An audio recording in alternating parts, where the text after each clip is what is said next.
Now, the rest of the story. Once upon a time, in Pierce Bridge, North Yorkshire, England, a most charming haven for travelers was known as the George Hotel. It's still there. In the late 19th century, it was a routine stop for horse-drawn coaches. The place was run by a couple of bachelor brothers named Jenkins. Oh, yes, there was an old clock in the lobby of the George Hotel. In fact, that's really what this story is about, the old clock. Kept very good time, such excellent time, in fact, that its accuracy was a frequent topic of conversation among hotel guests. And then one of the Jenkins brothers died, and strangely, suddenly, the old clock began losing time. 5-10 minutes a day at first, and then a half hour, sometimes 45 minutes, and eventually as much as an hour a day. The most skilled clocksmiths did their best to repair the ailing timepiece, but each failed, and after a while the clock's chronic unreliability became as remarkable as its precision had once been.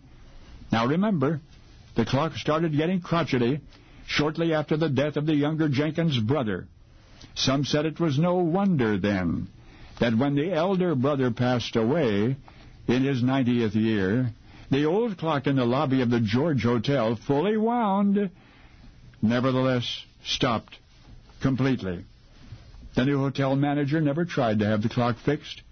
He just left it sitting silent, its hands resting in a position that they had assumed the moment old man Jenkins died.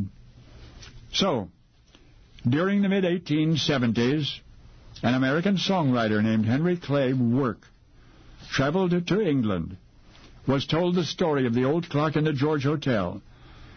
Then, seeing the clock for himself, Henry was inspired to write a song about it and about the fascinating coincidence of its having stopped as its elderly owner breathed his last. A bit about Henry Work.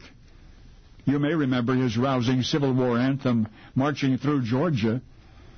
Around the time of his trip to England, that was Henry's most popular tune.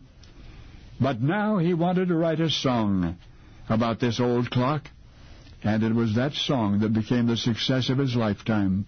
Sold almost 1 million copies of sheet music. And the most appealing part of it was how he wrote the lyrics. Henry pretended that he was old man Jenkins' grandchild, recalling the clock which ran for 90 years and then stopped forever. And although you may never have heard that song, you know so very well a particular phrase in it, a phrase used therein for the first time anywhere. You see, before that song came along, such tall, standing, long-cased clocks were called pendulum clocks, or pendulum clocks, or coffin clocks. But it was Henry Work who wrote, quote, "My grandfather's clock was too tall for the shelf, so it stood 90 years on the floor. It was taller by half than the old man himself, though it weighed not a pennyweight more."